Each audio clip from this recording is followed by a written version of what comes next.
folks, and welcome to Subjective Thoughts. And our comic for today is Teenage Mutant Ninja Turtles The Last Ronin, Issue 2 by IDW. Now, there is violence, fighting, killing, blood, injuries, more violence, and even a decapitated head in this one. So, if you are in any way squeamish, you have been warned. Also, spoilers. Alright, here's the team.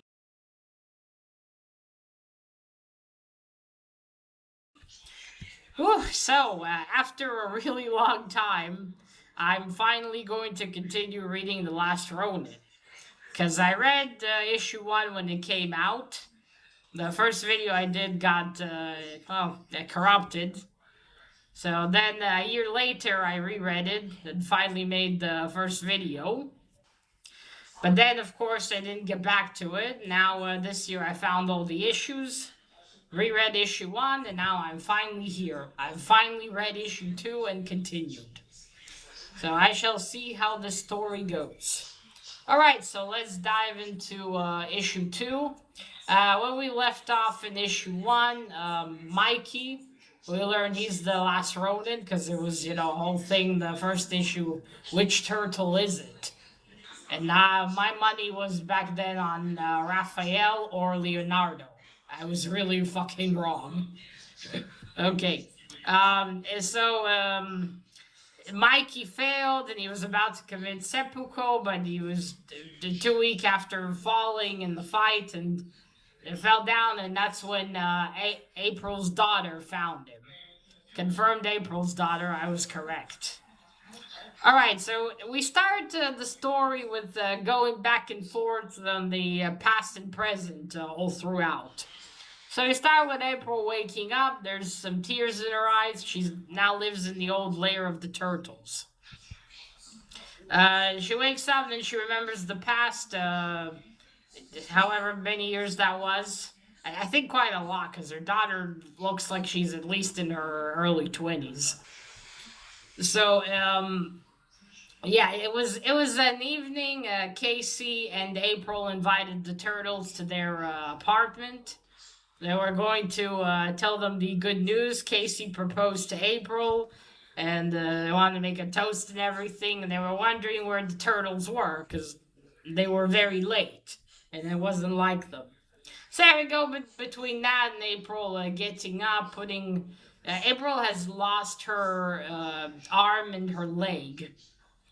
She lost her right arm and her, I think, left leg it was. So she's putting on her prosthetics, and she drops her prosthetic leg, and then she looks up at Casey's mask and say, "Hey, some help here, Casey." It's quite clear that Casey is dead. So yes, we go between that. The turtles finally arrive. Raph bursts into April and Casey's apartment, charges at the table and throws all the food and plates and everything. And then Donatello and Mikey, they bring in Master Splinter. He's very badly injured, very, very badly injured. They put him on the table. They say that they were ambushed by the Foot Clan. So apparently there was some kind of truce between the Foot Clan and the Turtles, or between the two families. Master Splinter's family and the Orotus, or the Shredder's family. I'm not exactly sure what the origin behind that is, because my knowledge of the Teenage Mutant Ninja Turtles is just from the 2003 cartoon. So I don't know what kind of stuff goes here.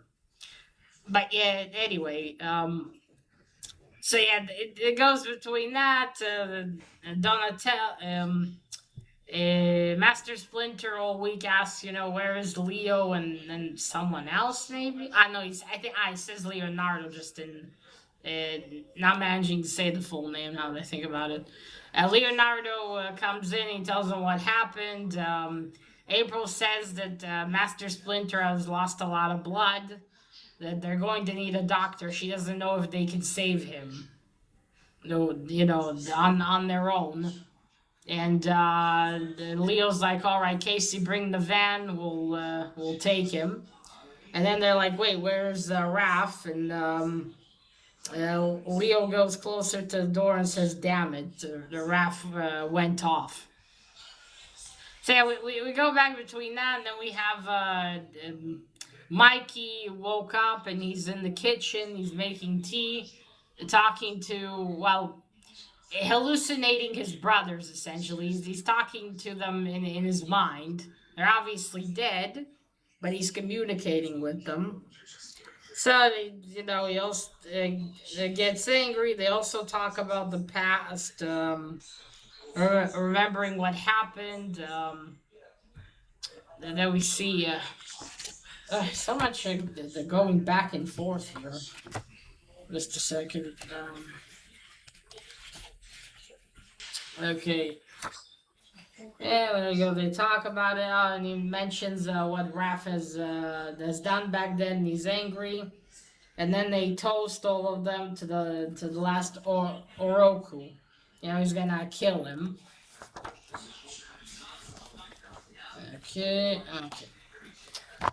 And we go back again to the past. We see Raphael running to find the Foot Clan. Leonardo said before they went to the docks. He traces one of the Foot Clan members, grabs him, I guess gets the information out of him, and then starts going to the docks.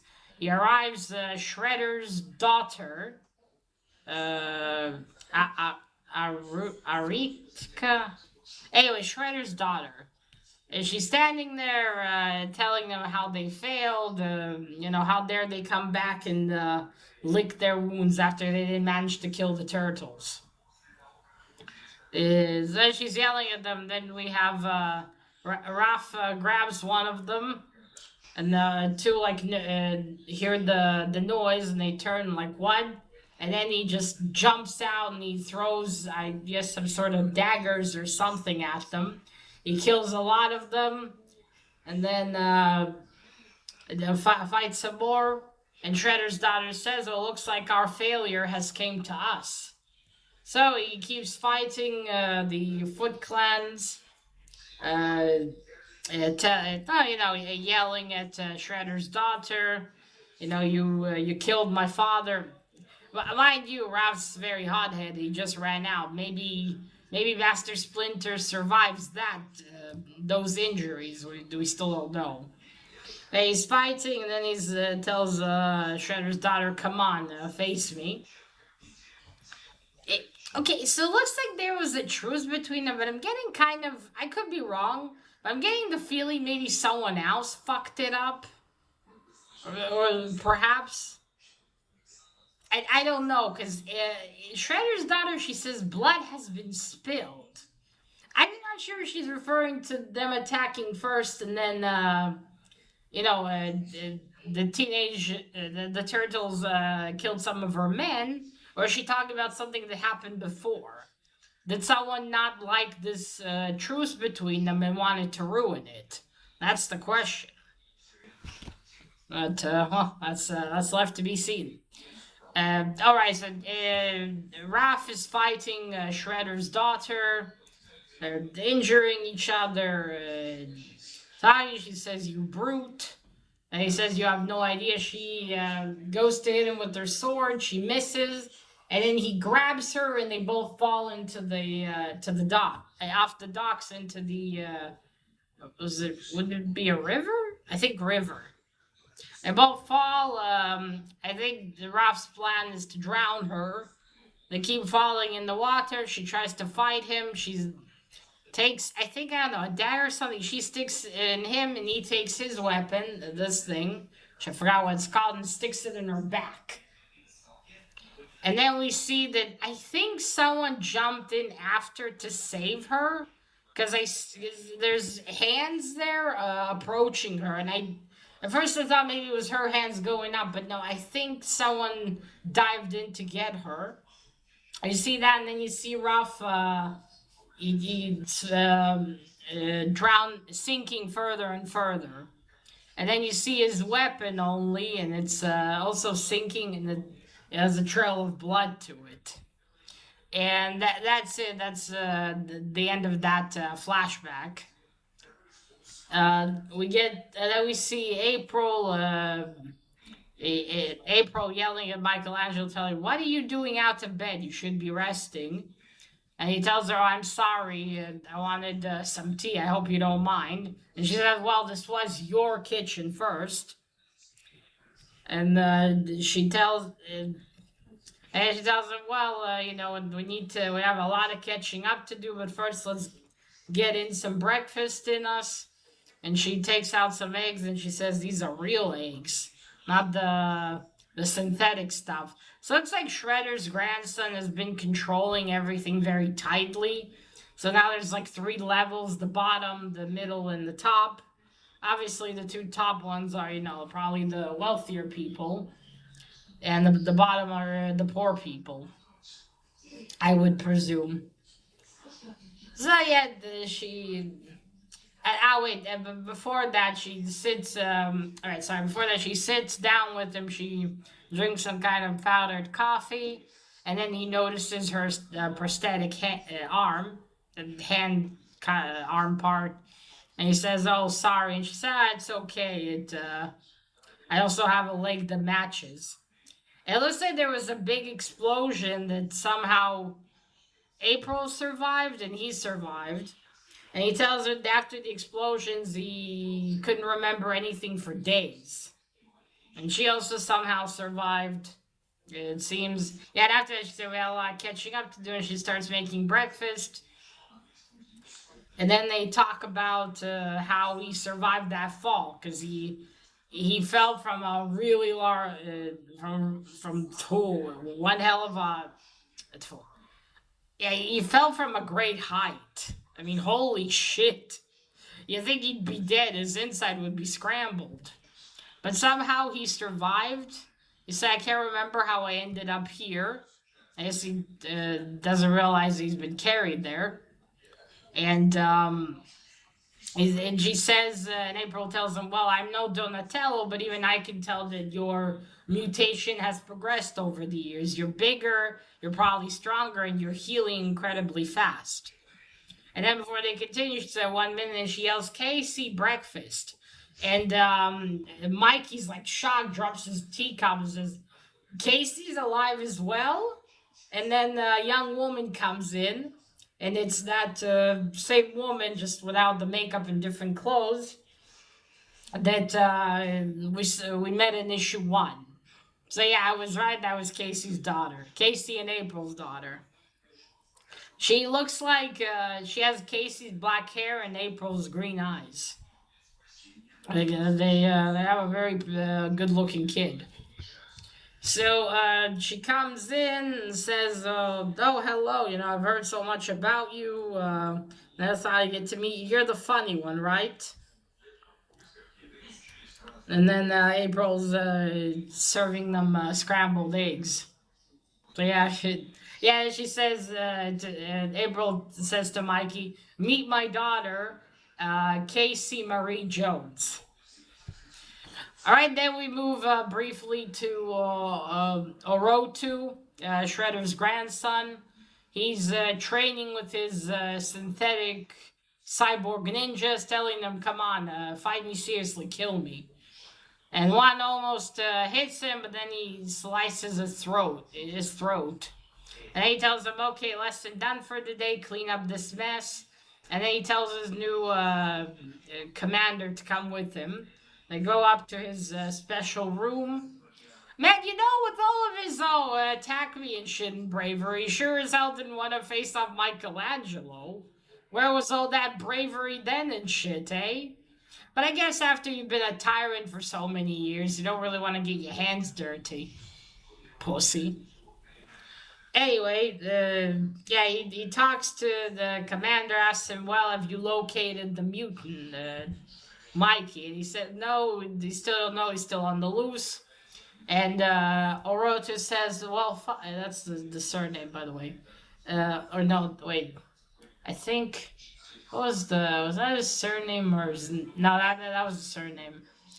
he says, "Well, I'll forgive you this time, Commander Captain. This is, you've just recently gotten your position."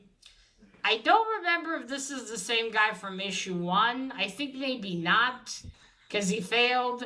And he says, search everywhere, search every corner until you find him, or else you'll have face the same consequences as your predecessor. And you see a decapitated head that Orotu's ravens have been picking at. Yeah, this guy's all kinds of fucked up. No, it is Shredder's grandson, after all. So,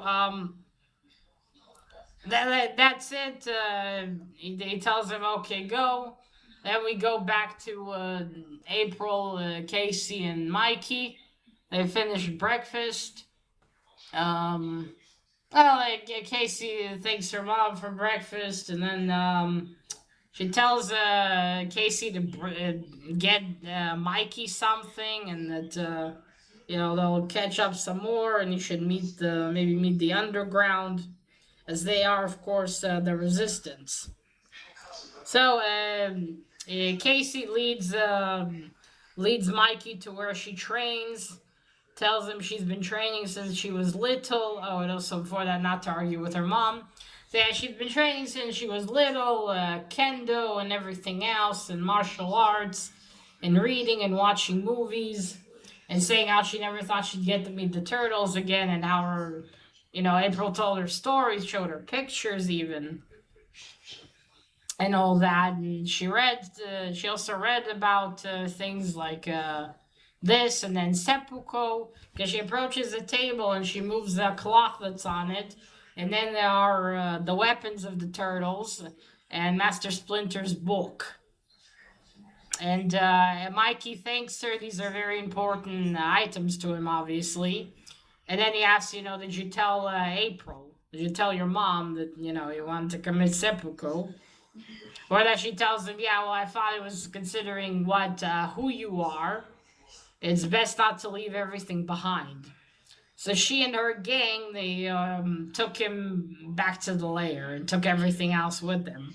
Which hopefully means they won't be discovered for a while. So yeah, he thanks her for that. She asks him, can I ask you, where have you been all this time? And so I assume after that's it, everyone, that big explosion, which he survived, he went to the mountains, went to the wilderness, a city turtle like him. But yeah, he went into the wilderness, to the mountains. He thought, oh, I'll die. I am cold-blooded. But as he laid there, he thinks maybe a week passed, maybe more, and he didn't die. So then he thought, maybe this is it. Maybe this is the peace. This is my, either my peace or my punishment.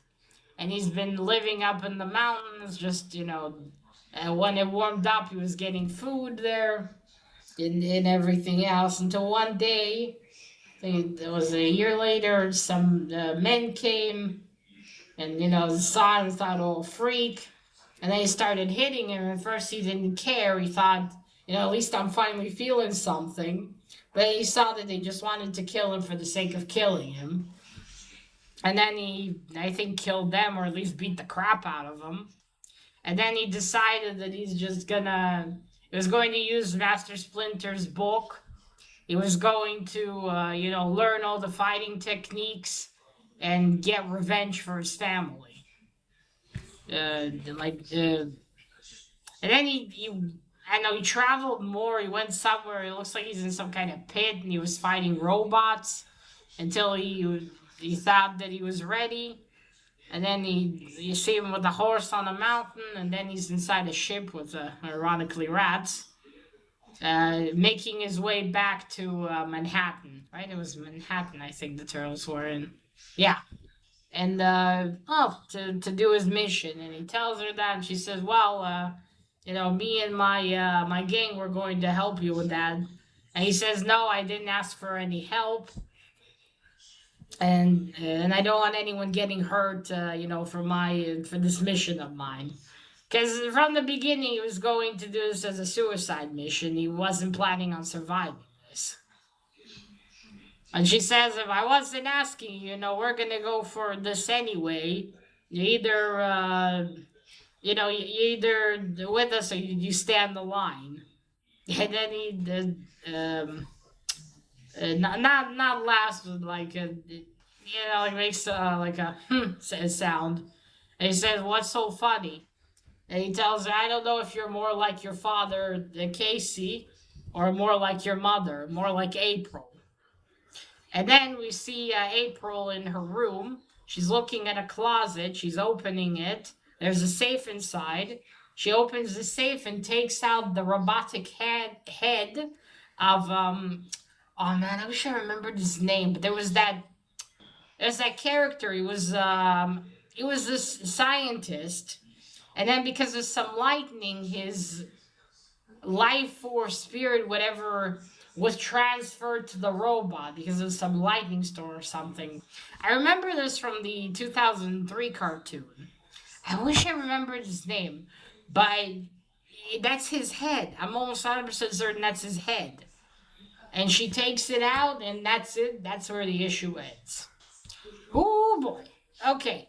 Let's do cover and then art. So this is a cool cover, very action packed.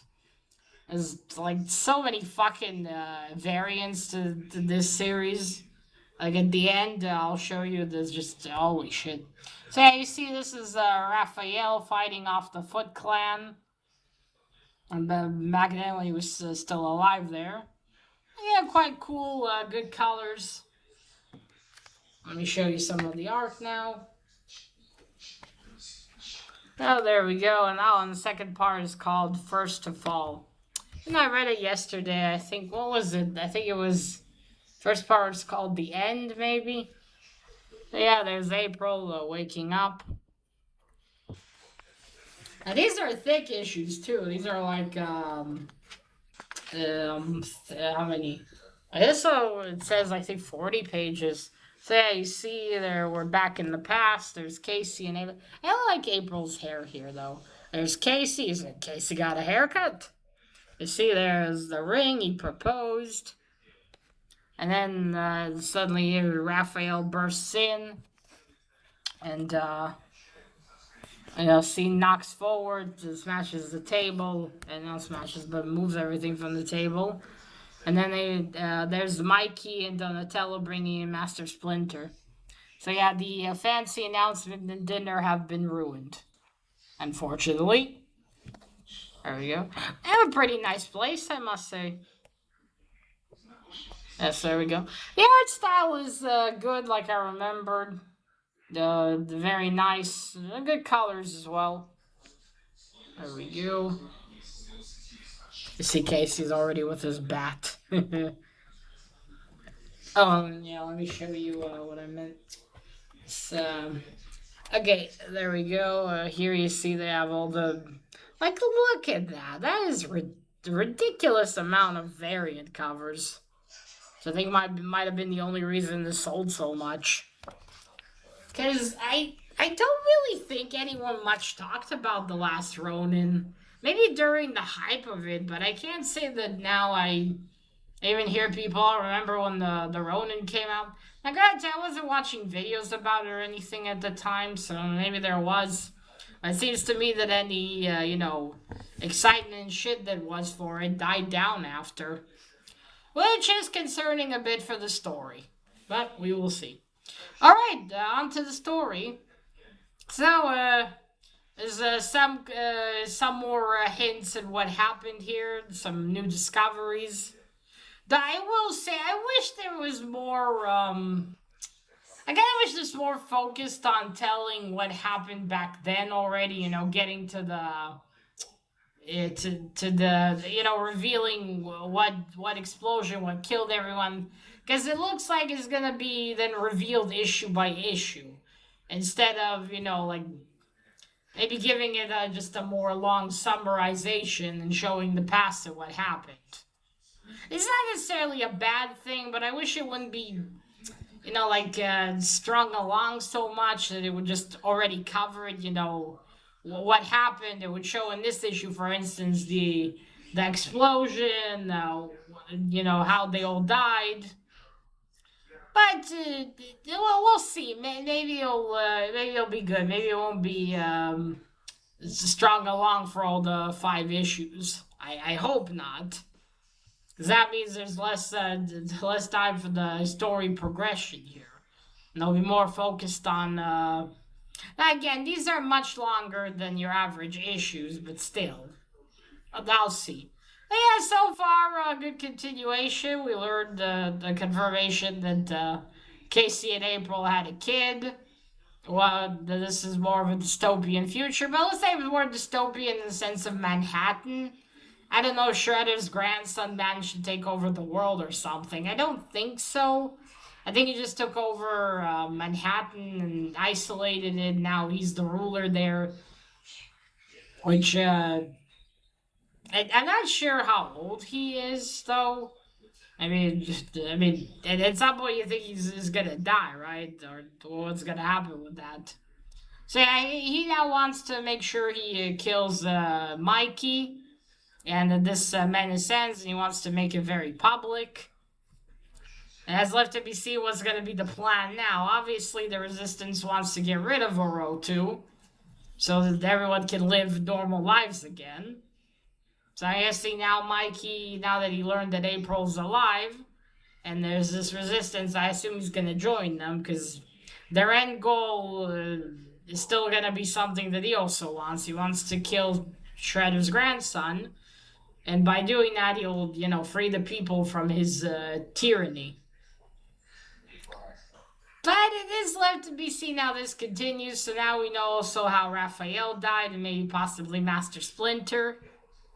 We know where Mikey went to afterwards. So at least that's now confirmed. But it does leave the question of what's going to happen and what kind of ending this will have. And what will it be with the, with this professor, his head. So something happened to him. April has kept his head all this time. Where's it gonna lead? Is it gonna be well, I don't know, I'm kind of thinking, is this gonna go in a direction where perhaps they'll try to get back in time and change things? Where, where the turtles didn't die and maybe this future never happened, kind of thing. I kind of doubt it, but perhaps. I mean, Mikey has become the last Ronin, so either this ends with him killing Orotu and then, I guess, living the rest of his life knowing that he avenged his family, or maybe then trying to go back and just fix it all. Not fix it, but maybe prevent from all the turtles and Master Splinter from dying. Because obviously, then they were the only thing really standing between everyone and the Foot Clan taking over. And I'm wondering if I am correct about someone ruining the truce purposefully to start this whole fight. I do wonder. Hmm. And then who was it then that did that? It looks like this truce was beneficial. But if someone did spill blood and then made it look like the turtles were the ones responsible, I do wonder where this was. What was the end goal? Was it Orotu? Hmm. Depending, of course, how old he was at the time. Was he the one who didn't want any truce between the turtles and the Foot Clan? That is left to be seen. And also, I take it Shredder's daughter then suffered damage because in the first issue we see her in that container, yeah, in a pod of sorts. I guess being kept alive. Does that mean that she's brain dead? She did drown, of course, and also Raph stuck his weapon in her back. So I guess someone did jump after her to fish her out. Hmm. Well, I shall see what happens in issue 3. I really hope this will be a good story. So that is it, folks. So let me know what you thought of issue 3. Did you like it? Did you not? And that is it. Remember, collect what you're passionate about and share it on YouTube. Bye!